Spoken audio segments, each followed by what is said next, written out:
Oh, we are bringing the spice today.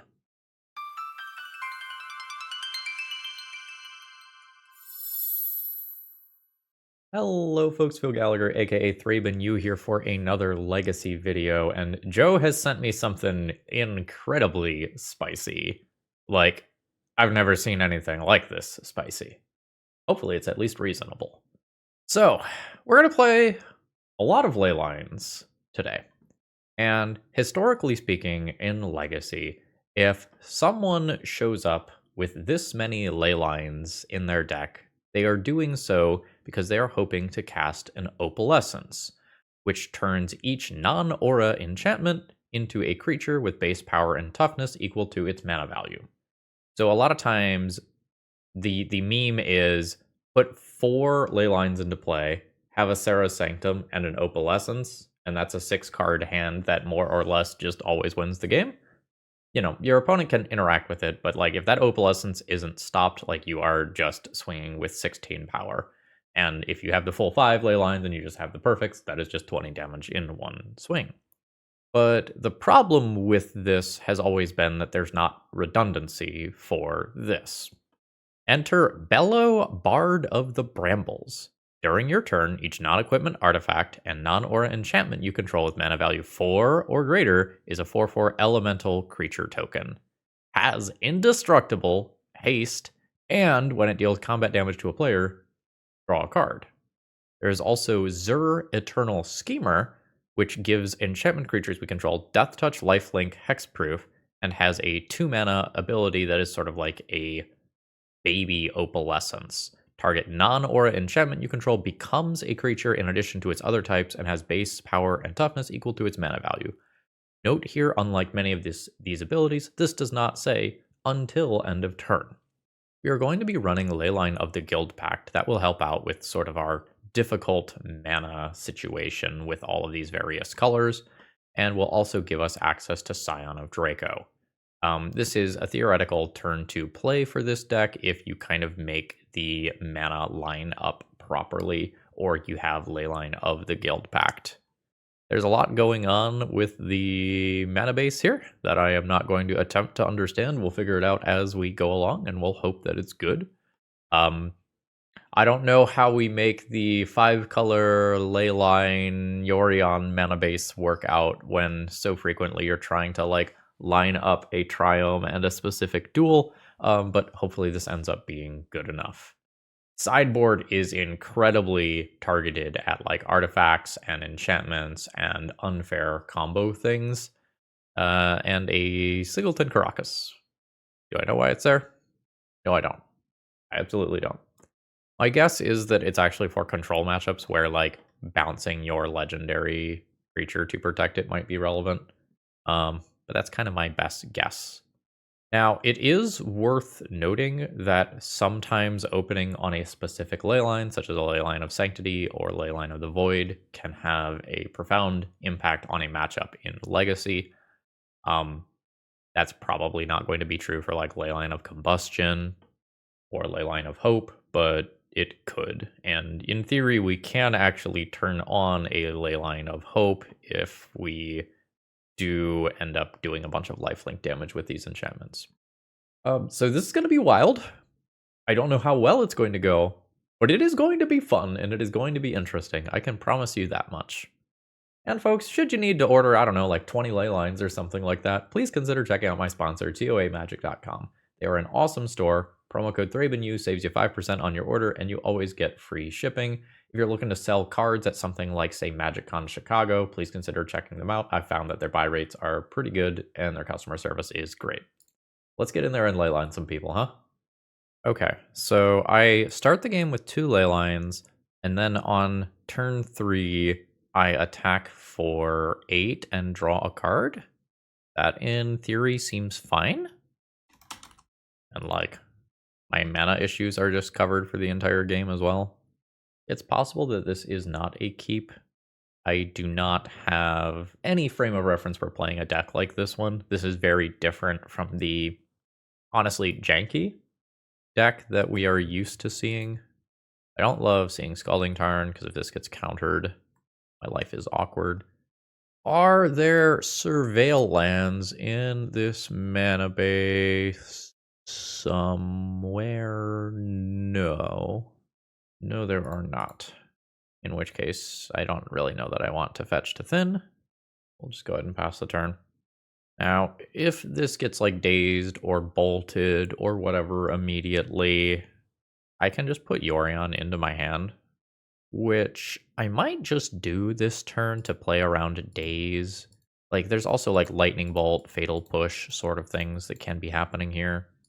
I don't have a great vibe for what my opponent is playing yet. Like, we have not seen any cantrips yet. We haven't seen any, creatures or entombs or trolls or whatever that gives us a direction.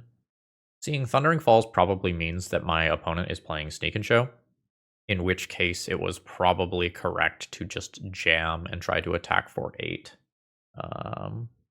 We'll see where we end up. Okay. So I could untap and Boseiju something like an Omniscience if my opponent doesn't win the game immediately. I think I still put this one into play. I think this being in play matters too much. It is an Atraxa. Unfortunately, this is a Vigilant threat. Oh, those are cards. The Show and Tell Emrakul can happen the following turn. Yeah, Show and Tell, Emrakul, Volk, Lotus Petal. Yep.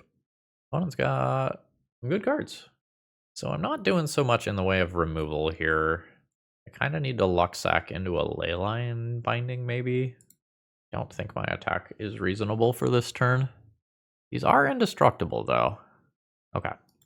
So I guess I can still fire in with both of these. Give my opponent 7 life. Our opponent is going for the block. I will get to draw a card. It is Opalescence. I will cast that mostly as another 4/4. And, yeah, life's not great. I'm definitely worried about just taking like 22 damage here if my opponent has sneak attack. Boo. So sneak attack Emrakul obliterates me here.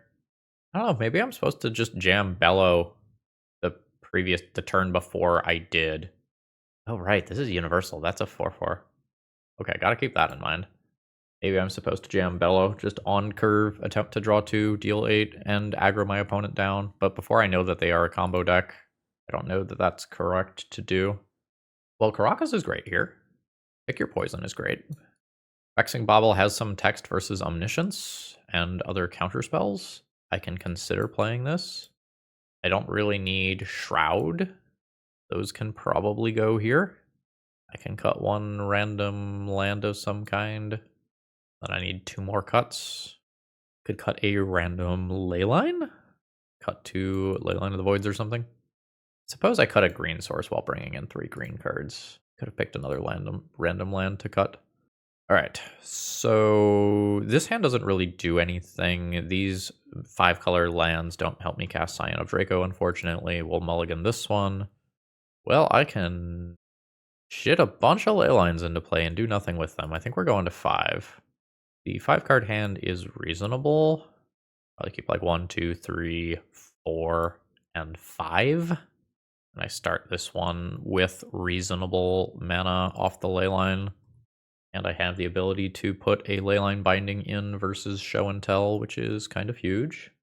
And we'll just see where it goes. I do wish that I had a Surveil land or 2 in the deck. Alright, that's not bad. So now I have a few things to do, assuming I get another land. The opponent's Thundering Falls, probably. Yup.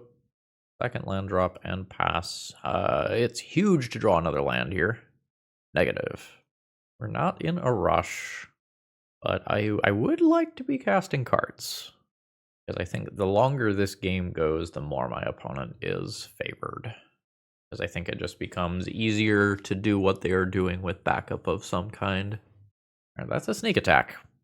So I can Leyline binding that. We're gonna wait, though. Do it at end step. If this spell doesn't resolve, I'm not in the best shape. Oh, hell yeah. Nice. Okay, that'll do. So Chrome Mox will imprint this Leyline here.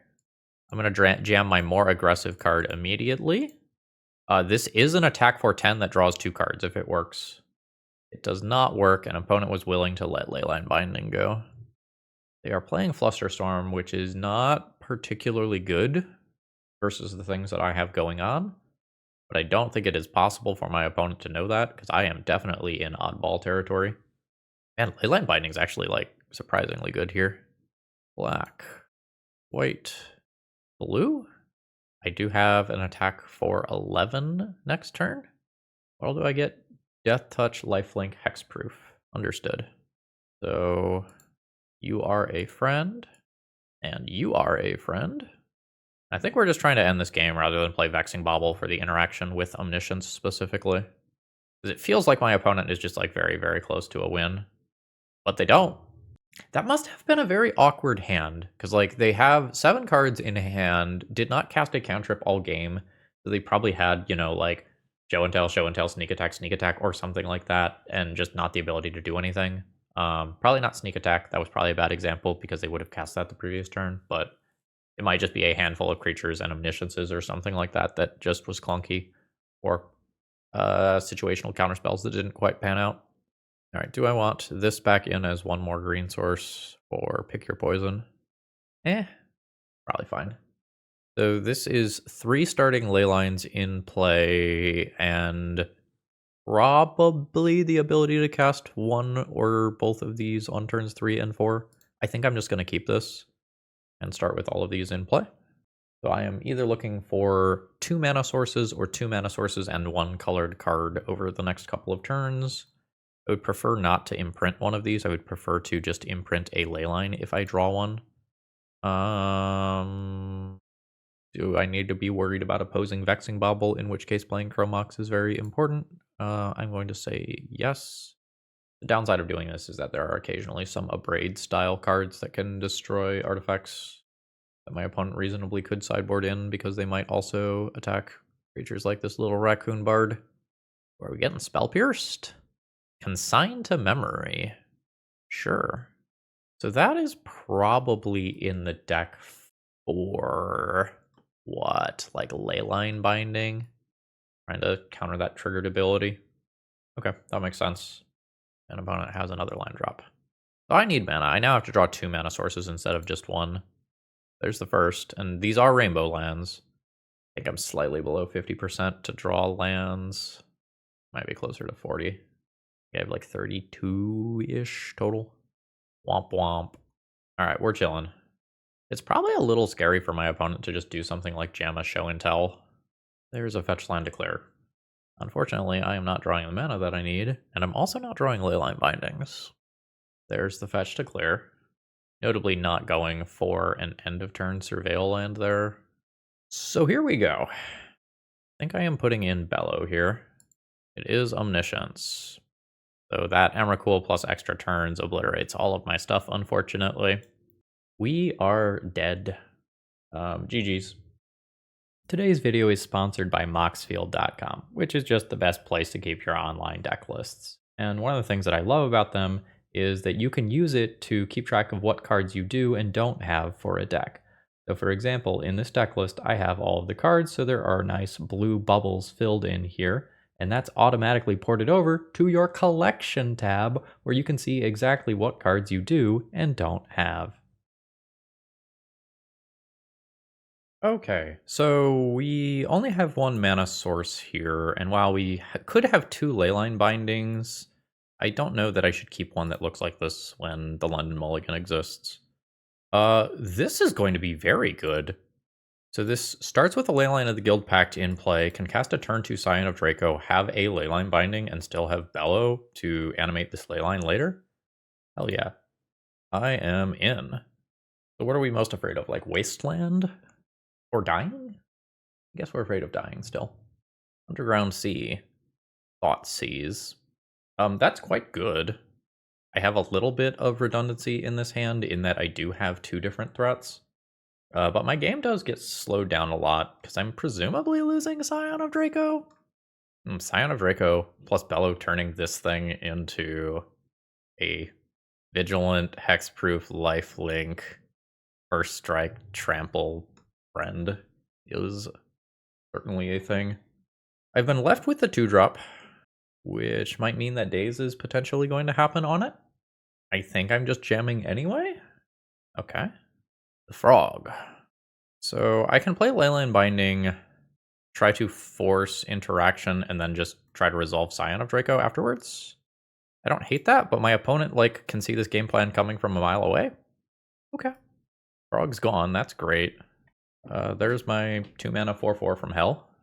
Okay, yeah, so opponent had 1 counter spell and chose to answer Scion of Draco. Hopefully, there isn't just a Psychic Frog with a remaining card here. And then I get some time to rebuild. All right, that's great, because for Psychic Frog to come down now, it has to be land drop plus Psychic Frog. We could still eat something like a Tameo, lucked out there.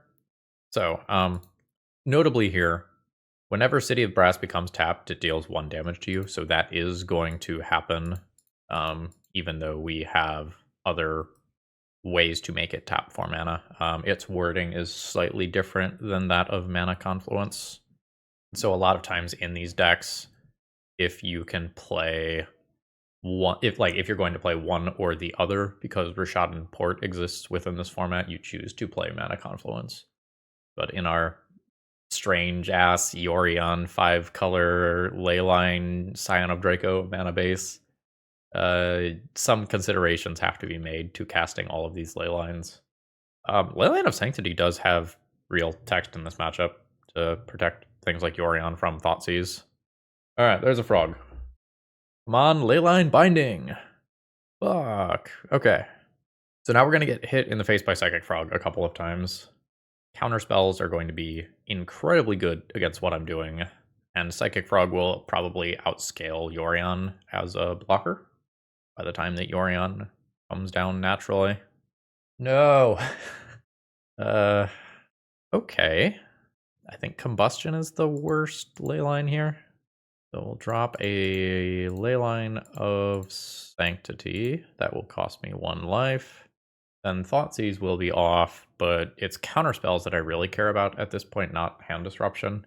I'm looking to just top deck something like a Bello and effectively kill my opponent in 1 turn. Like, we're looking for Bello and Opalescence, and to a lesser extent, Zur. I'm happy with Zur once I have literally 1 more mana. So I would like to Zur and then be able to attack for 6 in the same turn if possible. There's Tameo. So upon seeing Tameo, it is more likely that my opponent is in the tempo mid-range ballpark than the combo ballpark. Okay, so I could cast a Yorion this turn, and I probably will. But know that I am doing this fully as bait to eat a removal spell or a counter spell or whatever. Oh, this is game 1, right? That's where we're at. Main deck consigned to memory. I will pay 1 life to do this. If I resolve a Bello, I want my opponent to die. Now we have 4, 8, 12, 18 damage off of Bello. So now that is enough to just be lethal in 1 shot. This is going to be a rough turn. My opponent is getting 2 cards plus a clue in addition to their regular draw step. That's just so much. And notably, the second Psychic Frog trigger does flip the Tameo, because that will be the 3rd card drawn. So they don't even have to crack the clue to get the Planeswalker. And I think if my opponent minuses that Tameo and just guarantees Force of Will from here, life is pretty awful. Oh, that red thing does not actually tap towards this, huh? Yeah, I'm gonna take 1 damage here. Next turn I can, in theory, get in for 10, which could be 8 points of lifelink. I think my opponent just Fatal Pushes this or counters this or whatever, and this doesn't actually do anything meaningful. And that Consigned to Memory on that Chrome Mox was surprisingly good.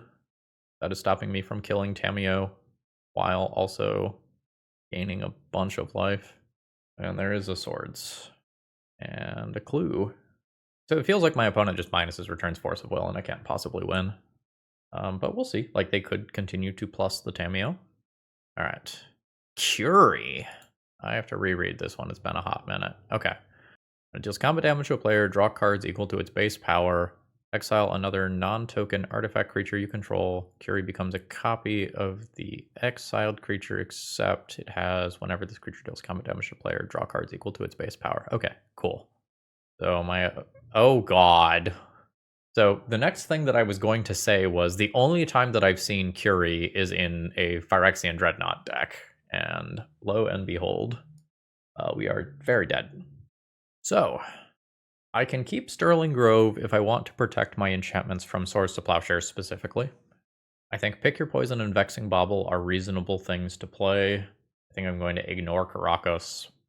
My opponent's graveyard has some text. I might go like Leyline of Combustion out. Like the damage is relevant. What about Leyline of Hope? Leyline of Hope could go instead. Leyline of Combustion is better to put under a Chrome Mox. Maybe I don't Pick Your Poison. Like, sometimes it's not actually going to kill a Phyrexian Dreadnought because there's just like a fucking clue around.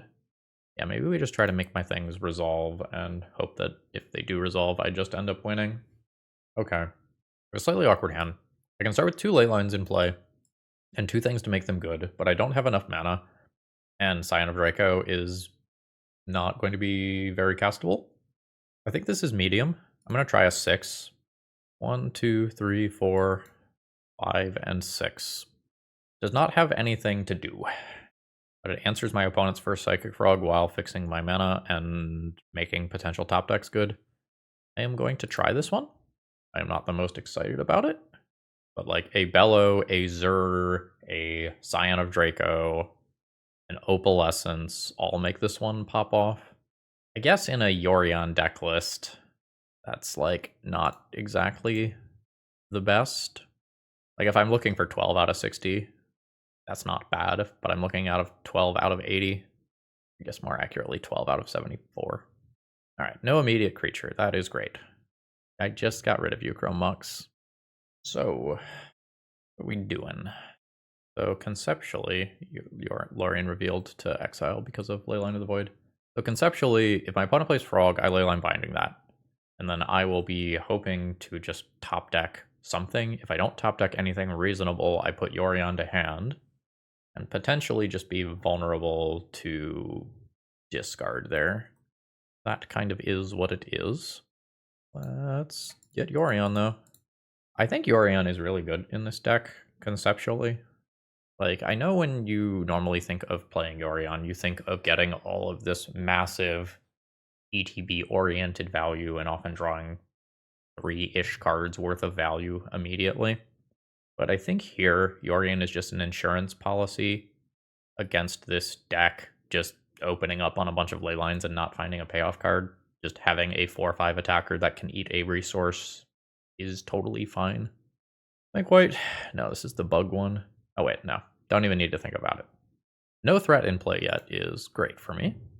And we would love to see my opponent tap out for something like a Psychic Frog that I can just answer with Leyline Binding easily. That would be cool. Wasteland's a setback. It's not really a setback in terms of color, because we do have Leyline of the Guild Pact. But it is keeping me from casting a Yorion immediately. We are good at drawing City of Brass, though. We've got that going for us. Stop it. Sure. Alright, Scion of Draco.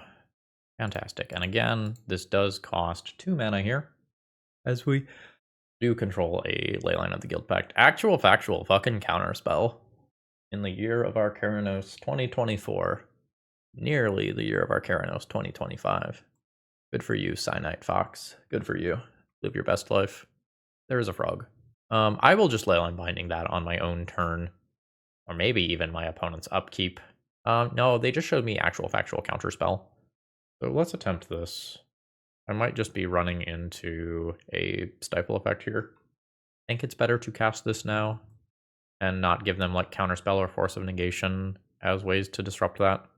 Is this? I'm upset. I'm upset. Heads up play from the opponent. So each non-land permanent you control is all colors, is one of the other things associated with Leyline of the Guild Pact. That's what makes Scion of Draco's bottom ability so good with it. Well, I don't think this works, for the record. But I get to do this around a daze here and make a reasonable attempt. My opponent has multiple Swords to Plowshares. This turn could get very awkward. God, there's more of them. Wow. Are they good? Is this like a reaction to Vexing Bauble just dominating? is just a return to counter spells that cost actual factual mana. Interesting if true. Does that mean I just play Yorion directly? Ignore days? Like, is that what this is telling me to do? Ow. Oh man, it won't even let me like do all three of those at the same time. What happened here? Ouch, ouch, ouch, ouch, ouch. 14 when that clears. Looks like we're getting Force of Will. Pitching Dress Down. Sure. Yeah, if my opponent is trying to resolve flash things like Dress Down and Doorkeeper Thrall, Counterspell makes a lot of sense. I'm slightly surprised the Psychic Frog isn't getting bigger to just, like, try to end the game. But opponent might just be confident that they can handle what it is that I am casting. So I think by similar logic to what we have seen in previous games, I do continue to cast these even though they are dealing me damage, because I want to have as high of an impact as possible on the game if I do top deck something like a Bello and it actually works. I suspect that this game is over and I am just like pretend playing Magic. Like I'm the kid with the unplugged controller. I think that's where we're at. But until my opponent starts turning the corner on Psychic Frog, I'm at least okay. I am pretending that I am playing Magic. 15. That's just a clear for the brainstorm. Is it time? It is time. We are going in on the frog. This probably means that I die next turn. The opponent has 7 cards in hand. Yes, I am dead next turn, so I need a reasonable top deck here. That's fine. Dunking the Chrome Mox. And I have a lot to deal with now. There's the Stifle to keep it around. I am very dead. Opponent's deck is sweet. GG's. Alright. I'm going to keep this one. We only start with one Leyline, but it is the Leyline that lets me do Scion of Draco on turn 2. Opponent, a second main phase hipster. No, they are just not playing cards on their turn 1. Oh shit, I can just do Scion of Draco on turn 1. That is way better than Scion of Draco on turn 2. Yeah, okay. Chrome Mox, imprint like Opalescence, and get this down on turn 1. I am probably just like literal 1 mana source away from being dead if my opponent kept their 7 card hand. Either that or like they are just going to discard a creature here and they kept a very strange reanimator draw. Okay, it's Dredge, sure. So I will get Zur going, white, blue, black, combat, send in for 4. So my opponent will now Dredge Golgari Grave Troll and miss. They can rediscard Golgari Grave Troll. Notably, there is Thassa's Oracle here. So my opponent could have some weird like Dread Return lines that could kill me very quickly. I do have Leyline of the Void in my deck as a thing that I can potentially just draw. Alright, there is an Ox of Agonas. So my opponent will now be able to dredge 3 times. I also have Vexing Bauble in my deck. So my opponent does have mana in their deck, and they just chose to keep a hand that looks like this. Cabal Therapy Poxwalkers is going to do some gross stuff here, especially with Bridge from Below. There is some amount of real danger that I will just lose game 1 here. I have a lot going on in the air, though, and a decent amount of lifelink, so hopefully it ends up being fine. In case you're not familiar with this exact interaction, Poxwalker says whenever you cast a spell from anywhere other than your hand, return Poxwalkers from your graveyard to the battlefield tapped. So you can flashback a Cabal Therapy, sacrificing a Poxwalkers to just immediately get your Poxwalkers back, and it becomes like very good with that and Dread Return. My opponent has chosen to sacrifice their Narcomoeba, though. This is until end of turn? Until end of turn. So this one doesn't make it indestructible. Death Touch, Lifelink, Hexproof. Oh, but Scion of Draco is going to give it all of the cool keywords. Okay, yeah, so this is fine. So target this. White and 1. So am I okay attacking this into the Ox? My opponent gets 1 zombie, but I deal 3 more damage to their face. That seems fine. First Strike Death Touch is very good. Alright, opponent not even going to try throwing everything in front. So I've made my land drop. I'll pass the turn. So there's Stinkweed Imp in graveyard that my opponent can dredge. There's now 2 Bridge from Belows, but my opponent does not have a good play for this turn showing. Alright, no attacks. We're just chilling. So now, this says each other.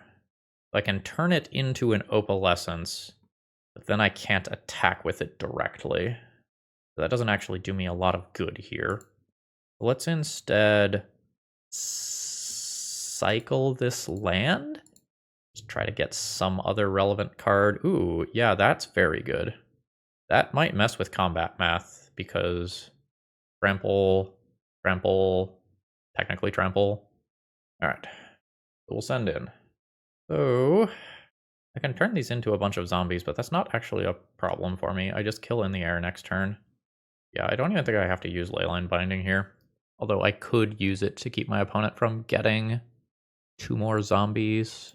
I suppose that's fine. So yeah, I'll take out the Ox rather than the Poxwalkers. My opponent randomly picked up an LED for some reason. Would not be great for me. This also puts my opponent at 1. So even just Zur is lethal next turn. And the Leyline Binding in play just also means that I will have another 6 power trample attacker in case that is relevant. I don't think it is. So, did my opponent lose this game by keeping a hand where they time walked themselves by making no play on turn 1? I think that's about the only interesting question from this game.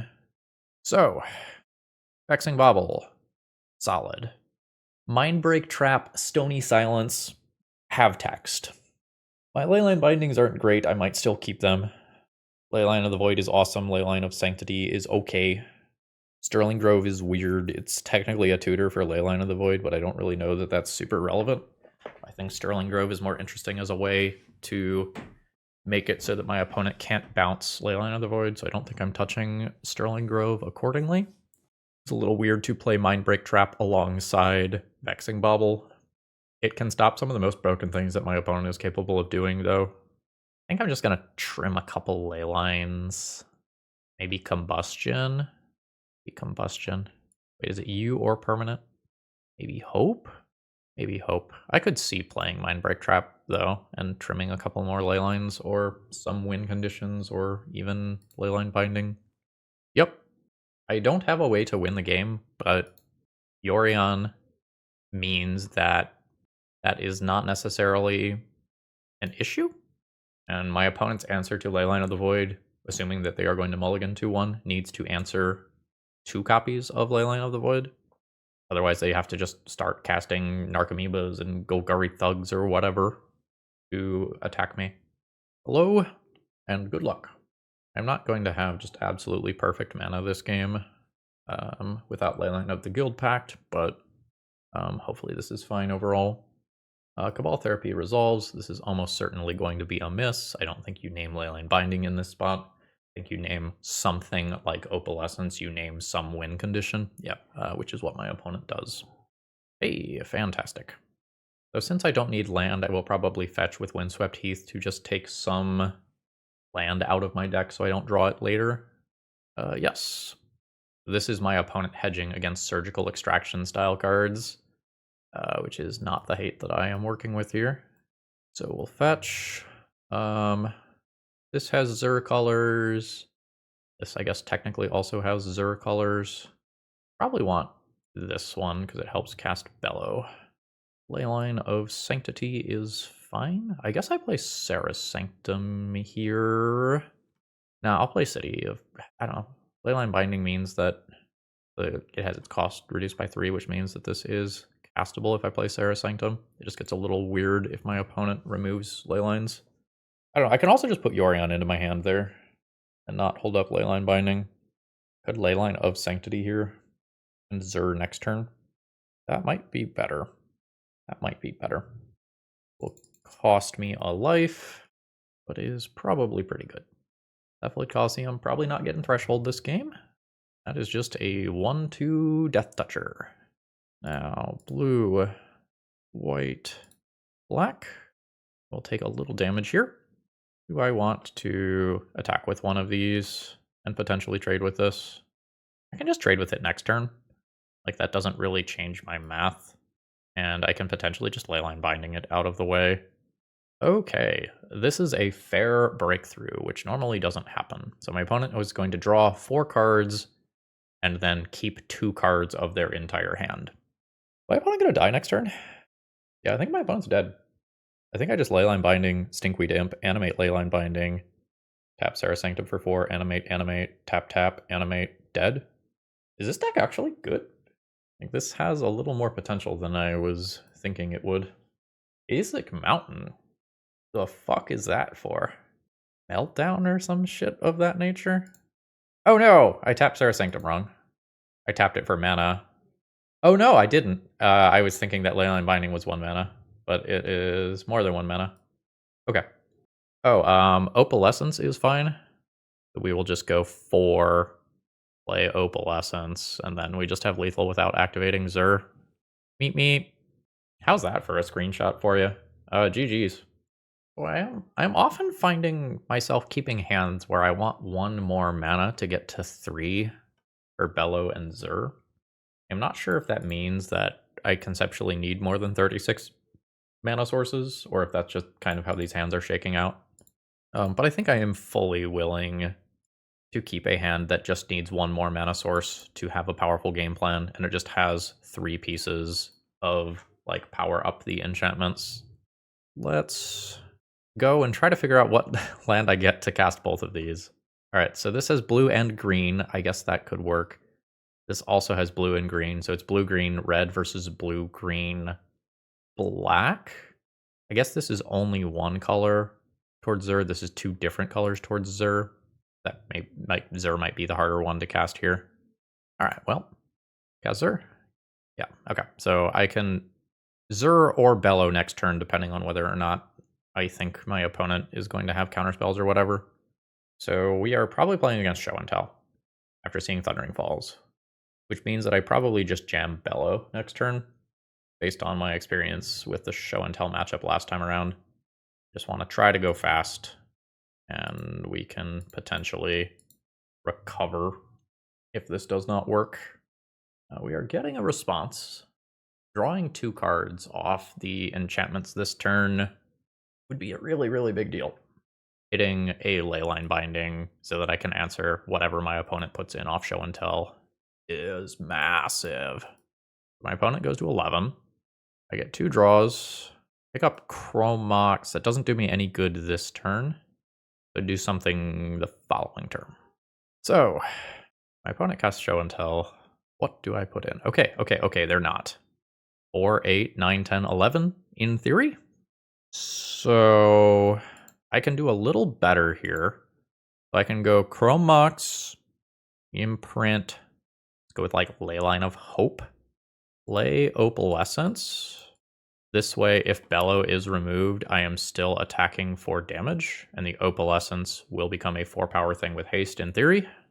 Okay. Some weird MTGO templating going on there. Alright, so my opponent Ottawaro's Bello to hand, but I still, because I played Opalescence, I still get to attack for 8. My opponent is at 3. It's very possible that I lose this game. Like, my opponent can just go sneak attack, red source, activate, Emrakul me. Let's see if it happens. Okay, it's Atraxa. Atraxa finds Simian Spirit Guide Grizzlebrand. Okay. Not dead yet. So now my opponent can put a Grizzlebrand into play off sneak attack. Black? Okay, no, just a misclick. Okay, so this is 14 hasty lifelinky damage. And then we can see if my opponent decides to draw some cards. Looking like no. Okay. So now sneak attack is a creature. Things can get really weird here. So I'm going to bellow. And we're bellowing here in hopes of drawing a card that interacts with this sneak attack. I'm getting 3 looks at like the Leyline Binding style cards. Nope. Nope. I've already made my land drop. I can't do anything with this here. Let's see if we're dead. I guess if my opponent removes Bello, I die to sneak attack attacking. I think it's more likely that I die to everything else that's happening here. Okay, there's protection from everything. That gets my opponent through another turn, and will give them a few draws. I think that sneak attack should have attacked me. Okay, so that's Leyline binding. What am I doing with it? I'm not sure if it's better to take out the One Ring or the sneak attack, or fully just hold this. I think I'm going to cast Zur with the intention of Zur being bait. Zur is a flying blocker. Now I'm going to go to 1 to cast this. And then there are choices to be made. There are not choices to be made. Alright, so opponent did not fall for my bait. The opponent has protection from everything. Don't gain any cards by attacking, so I'll just pass the turn. And one of us probably dies in this turn cycle. And I don't know which one of us it is. Opponent's got selection. Is not good for me. There's some floated mana. And a fetch to clear. More selection. This is nerve-wracking. Alright, there's sneak attack. That's a hasty Atraxa. I've got that covered. I cannot cover the Atraxa and the Emrakul at the same time, though. I can only cover one flyer, unfortunately. At least with the amount of mana that I have. No, this doesn't give flying. Damn. Very, very good game. Opponent does have Vexing Baubles, sure. GG. Alright, so opponent does have Omniscience. So that is a reason to play Vexing Bauble. Kind of this stuff over here is probably what's reasonable to play. I don't know that Sterling Grove matters a lot here. I think those are going to become Vexing Baubles and Karakas. And then I just kind of decide whether or not I would like to do this. I think I do. It also hits the One Ring. This is boarding in a good number of cards. I don't know, again, about cutting this. I'm not going to analyze the mana base enough to figure that out. Then we'll just trim some mediocre Leylines. Leyline Binding is a great card in this matchup, but the remainder of this hand is very awkward. Like, this is Bello with no Leylines to enable. I don't think I like this one. Donde está Leylines? Again, Leyline Binding is an incredible card in this matchup, but I have no game plan here. I'm going to 5, which I really don't like, because we start getting into situations like this. I think I am hoping to get a little lucky off the top. I'm going to keep something that has some Leylines, and a Leyline Binding that I can put in off of Show and Tell. But we missed a lot of the, like, slower Vexing Bauble hands. We missed the Leyline plus Bello hands. I think I'm just chilling here. I don't think I crack this fetch land until I'm more sure about what I need from it. Now that I have a Taiga, I could reasonably fetch with Wooded Foothills. Take a tapped Triome that gives me more of my colors. Opponent likes their card. Probably not great for me. Making that land drop prior to pondering feels a little weird. But I guess my deck is enough of an oddball that opponent does not know what they are playing around. Either of these Triomes have white. No, they don't. I can't pick up white plus another color. This is plus 2 colors. This is plus 1 color. I could just make the Leyline Binding uncastable in the short term. I'd rather put it in off Show and Tell anyway. Let's do that. Okay, cool. So if this works, this is 8 damage and 2 redraws. It does not work. We still have Leyline Binding for a Show and Tell. Leyline Binding is castable. That's a sneak attack. Is there fast mana? There is not fast mana, so I get a chance to answer this. Let's attempt to answer it with this one. Please sacrifice an enchantment. Like so. Opponent Force of Wills. I have exactly enough mana left over to now Leyline Binding and take out that sneak attack. Now I need to top deck a Bello, a Zur, an Opalescence, something of that nature. I can pull this Yorion if I need to, but that is very slow. But here we are. This is also one of those spots where I do wish that I had a Surveil land in the deck list. So I'm at 16. Emrakul hits for 15. I think if an Emrakul hits me, I'm already dead, effectively. I think I'm just going to go for the tapped land here and take 1 damage to put the Yorion into my hand.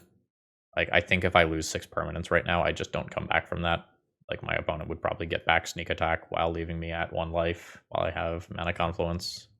It's not great. Okay, well, Take one more. Cast a Yorion. Don't need to exile anything here. I don't get any value by doing so. Don't need to switch a Leyline binding target or anything. I have a poor clock in play. Looks like opponent has flooded out or has some interaction that is not ideal. Top decking Bello is so insane. Like, I just add 14 damage and draw 3. Do my turn. It didn't happen, but the fact that like a 3-mana card can just swing a game by 14 power like that is kind of wild. Bello certainly has my attention here. Wow, opponent just has more mana. We will do the marginal, so mathematically relatively unimportant, minor deck thinning here. Just get something with a different name than the ones I already have. Ooh, that's not bad. It has text. Cards that have text right now are good. Oh my gosh, opponent is just drawing nothing. Yeah, we're gonna hold this. You know, maybe we can snipe something off an Omniscience. Alright. Opponent's at 5. Ancient Tomb is off at this point. Wow. Alright. So Ancient Tomb is off. Scalding Tarn is off. So I can cast this 1, 2, 3, 4 while still leaving up Boseiju. So this is fine. So now my opponent can't like bounce my stuff. Like they can't bounce Leyline Binding anymore. Well, I guess they couldn't at 1 anyway. Did I get there? Did my opponent flood out enough that the Yorion Companion just took down a game?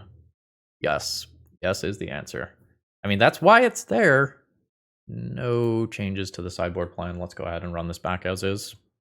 Caracas is very good, but maybe not 7 mana sources keep good. Did we win like we just want to mold it like 5 or 4 too, right? That feels good. Keep? This is 6, right? Yeah, no, I think we keep this. Oh, this is weird. Oh, this is so weird.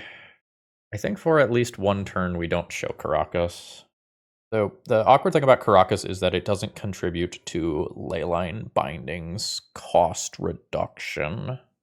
Oh, cast Show and Tell. Coward. Alright. So we want to fetch, and Triumph's not having white is like a thing. I have white in hand. I think I'll pick up this. I think now I play Caracas. So my opponent is incentivized to Show and Tell into Omniscience now, which I have Leyline Binding to help cover. So this currently costs 3 mana because I played Caracas. So, playing that Caracas there probably just cost me this entire game. Now I can't Leyline Binding that Blood Moon. Alright. Can I win from here? I have Chrome Mox. I have Forest, Island, Plains as basics. So the remainder of this game is miserable.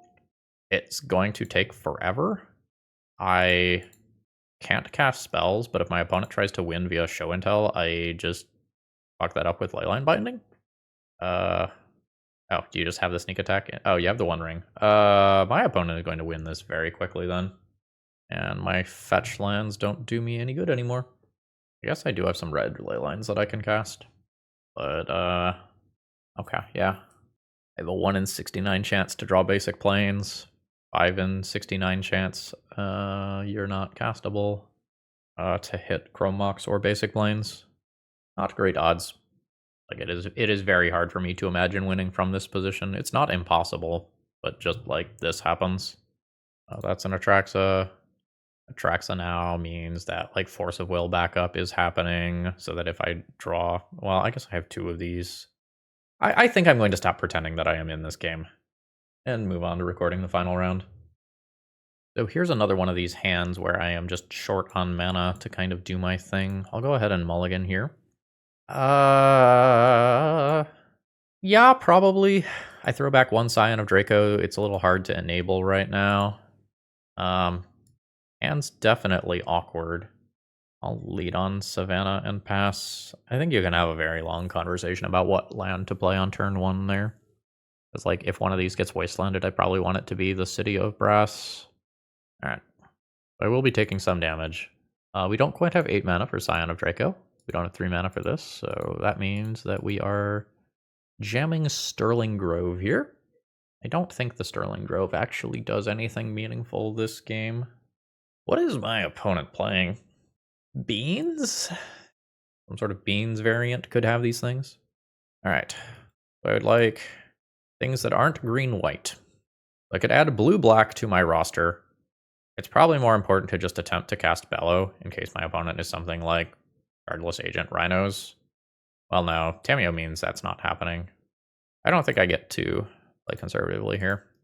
I think if I'm winning, I am dealing a shit ton of damage this turn and drawing 2 cards. We get Force of Will, pitching Lorien revealed. Okay, so my general call that it was like Beans or another slow control deck was approximately correct. Yeah, Mystic Sanctuary kind of confirms that. My opponent gets to make a clue. So green, white, red. I would like blue, black, which I can get off this Triome. Now, these are actually castable. Fantastic. I'm not going to really consider removing Sterling Grove from play, so I'm just going to be F6ing turns here. I don't have something like a Blood Moon that I can just go. That was a Swords of Plowshares. And like 2-drop to put a ton of pressure on my opponent immediately. So we will just find any untapped land here. Grab a Plateau. So I will play Scion of Draco, and then we'll put the Yorion into hand, or later, taking 1 damage to do so. It's another Swords. I have given my opponent a very large amount of life to work through. They might double crack clues to transform that Tamiyo into a Planeswalker and start trying to push the game towards completion. I'm going to try to keep the Sterling Grove in play here. At some point, I can think about tutoring up Opalescence to try to hit the Tamiyo. But I think that's worse than trying to just top deck something like a Bello here. I don't think I end up in a good spot if I'm tutoring up Opalescence with Leyline of the Void as the only thing here. And my opponent just has a ton of removal as well. Leyline of Hope. I will go ahead and cast a Leyline of Sanctity this turn. And since the Tamiyo is threatening to ultimate next turn, I do think I need to change Sterling Grove into Opalescence with my next draw. Not that I'm super convinced that it is actually going to like work and happen, but I think that's what's going on. So Tamiyo to 8, go to 18 here. There are beans. I am dead to my opponent either having 1 more blocker. Ooh, cool. 18. This probably just means that my opponent can counter whatever it is that I'm about to do. Otherwise, I don't think you make that attack. So I also pick up Leyline Binding. Leyline Binding, if it's resolved, always answers Tamiyo, whereas Opalescence sometimes answers Tamiyo. I think I'm going to play for the line that has stronger upside, though, if it works. Concede. Yep. Dead to Force of Will. I'm not going to continue playing after my opponent draws half of their deck. That is not going to do it for me. Okay, so I could pick your poison for Leyline Bindings. I could Vexing Bobble. I think on average I expect this game to go long enough that I'm just going to get rid of Chrome Mox to play Karakas and 3 Vexing Bobbles, and then I think about whether or not I want Pick Your Poison. I think it's fine. Like, do that, trim 3 Leylines of some kind. And I should be slightly more inclined to keep 3 land hands that I am offered. I mean, I just shaved mana sources. This is not ideal. I don't think this one is good enough. This is probably fine. Probably get rid of the Pick Your Poison. I think I need the rest of the stuff here too much. I don't know, the Pick Your Poison is really good against an initial Tamiyo. Maybe I get rid of Leyline Binding. It's like enchantment versus thing that's easier to cast at the beginning of the game. So this is Forest, Island, Mountain. So playing Taiga does not further reduce Scion of Draco's cost. Alright, no initial Tamiyo, so Pick Your Poison not doing something immediately for me. I'd like Swamp and Plains. I can't get those at the same time. And pick up like one of those with the Triome. So I could Pick Your Poison to get rid of that. Not my ideal thing to do or anything, but it might be what's happening. Alright, so there's more colors for Scion.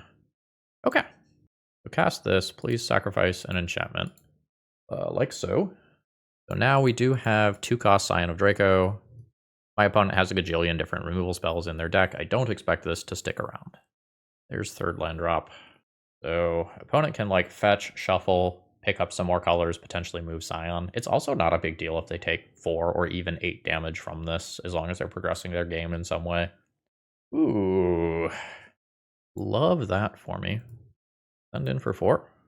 Opponent's at 15. I'm going to cast a new Scion of Draco, and if my opponent has a board wipe, they have a board wipe, and there's nothing to be done about it. I think I have to play more creatures. I think my opponent's deck just has too many 1/1 removal spells. Untapped Tundra. Yeah, Leyline Binding.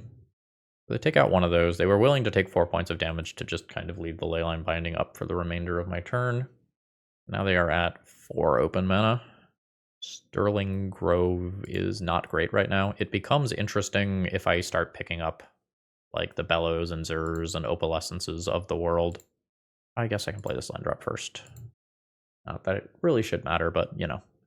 Now Yorion to hand. Take 1. More Leyline Binding. I lose Scion of Draco. So my opponent both times was willing to... I'm a little surprised to see that land cycled rather than trying to be a draw 3. But I don't have a conception of what's in my opponent's hand. So there's 5th land drop. Are the Aerlingas going forth or something? Yeah, they are. So this is a lot of damage. And my opponent now is the Monarch. I was about to say, like, this is a little scary to make that attack in the face of, like, Bello as a top deck. It's fine if they have a counterspell here.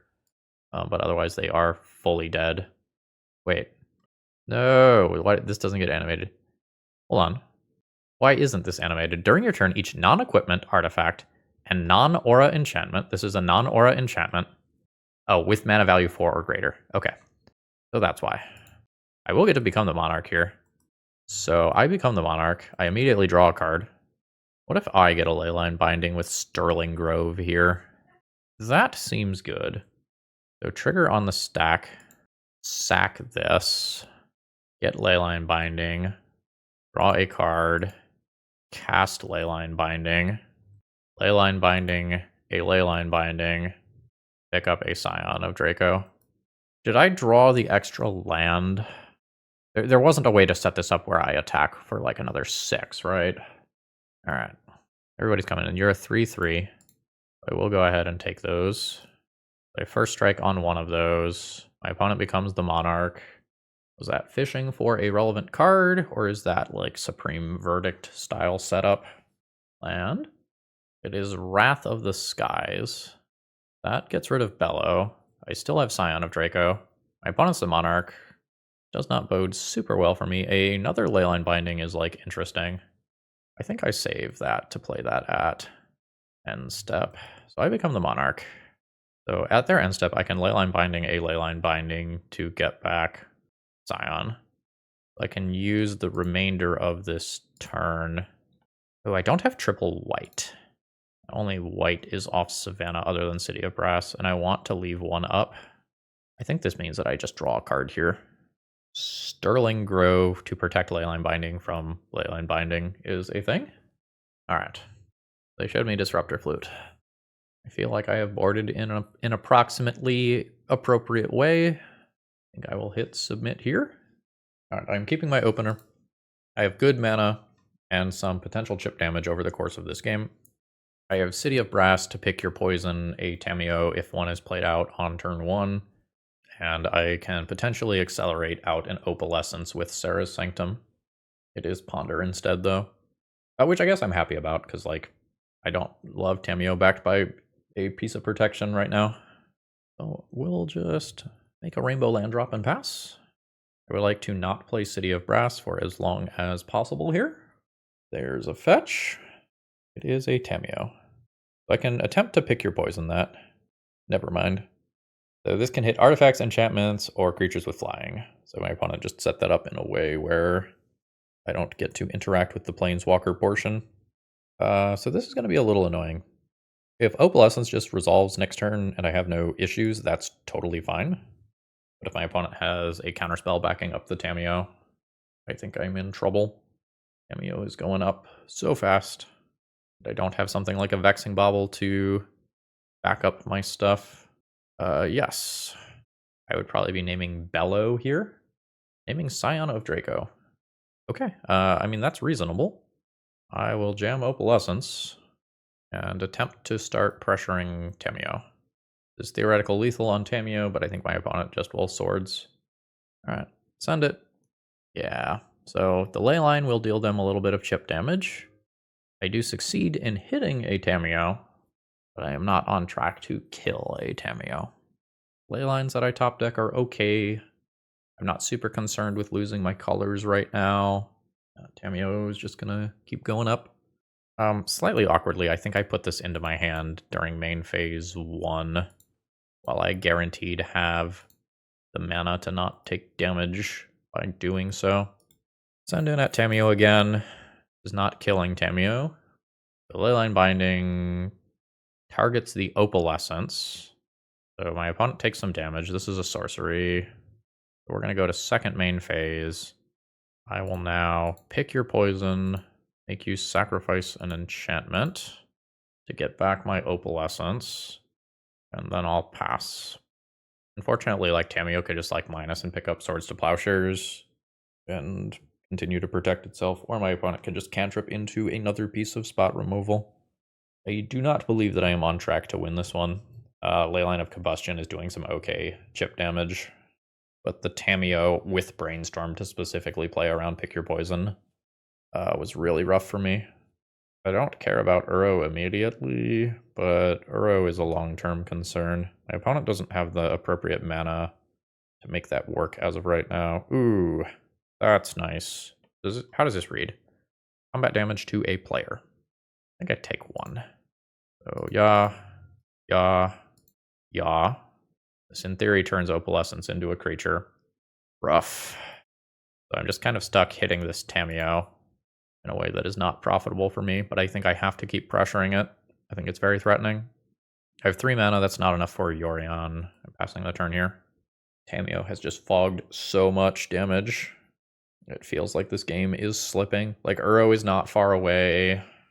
Tamio can minus at any point. Send in. Just accomplishing so little with these attacks. Tamio is plussing for 2 and defending itself for 1. Yep. I am taking 1 point of damage here to play this. That's what I've got. So unfortunately, that means that my opponent gets this Uro. I think Uro plus Tamio together is a combination that I don't beat. I was already having trouble just keeping the Tamio in check. And now, like, top decked 4/4 creatures are just not particularly strong. My opponent just has so much 1-for-1 removal. Tamio ultimates next turn. I think I am comfortable scooping it up there. GG's. Well, Joe, that was some fun deck building. I think you're kind of onto something. Like, Bello was quite actively strong. Like, I like the core of what's here. I would be interested to, like, go to, like, an EDH recommendation site. Like, I think it's just literally called, like, EDH Rec, and just seeing what commander decks are playing with this to see if there's any really sweet things that could be added into this deck. In terms of the mana base, number one thing that I want changed is that I want to make sure that 2 fetch lands gives me domain on turn 2 every single time for Scion of Draco. I definitely ran into some cost reduction problems with Scion of Draco by not having appropriately matched lands. I think I want to take Shifting Woodland out of the deck. Like, I think this deck has enough redundancy that you don't need to turn this into something from graveyard. Maybe I'm wrong about that. It seems like lands that only tap for 1 color in this, like, shell that wants Esper and Red and Groll and Selesnya and whatever the hell you want to call this mess and White. I don't know how many single color lands you get to play. Like, I don't even know that it makes sense to play the basic lands in this deck, as much as I love basics, because your mana requirements are so strict. I am unsure how I feel about these lands. I do not think that they are bad. I am not sure that they are better than playing more things with basic land types to reduce the cost of Scion of Draco. I feel like the combination of Leylines was good. I'm unsure if Sterling Grove is worth it. it not turning into an enchantment with Bello is definitely a thing. It is a tutor for when you need an Opalescence or a Leyline binding or whatever, and there is something to that. I wonder if that is better than just playing another 4-drop Leyline, or alternatively, just fucking Vexing Bobble. Just like making sure that your Bello, your Opalescence, your Zur resolves is kind of a big deal. Vexing Bobble would also just give you another early play, and at worst, it's 2-mana cycle when you often don't have things to do before turn 3. There's Vexing Bobble in the sideboard already. If Vexing Bobble moves to the main deck, maybe we just play a couple Swords to Plowshares or equivalent in the sideboard so we have something to board in versus fair creature matchups. You could also run a little bit of math to see like how many lands you are playing. There were definitely times where I was a little mana starved, but in playing a single league, I don't know that I can fully break down the mana base and go like, yeah, this is how many we're supposed to be playing. So I'm going to give this one a thumbs up. Like, I know we only put one match win on the board, but Bello is really sweet, quite powerful. I think most of the deck building here makes sense. Thumbs up, Joe. This was a good one. I enjoyed this a lot. Folks, if you need some ley lines, if you need some bellows, please consider checking out my sponsor, 2amagic.com. Promo code ThrabenU will save you a little bit on your order, and I hope you all have a wonderful rest of the day. See ya.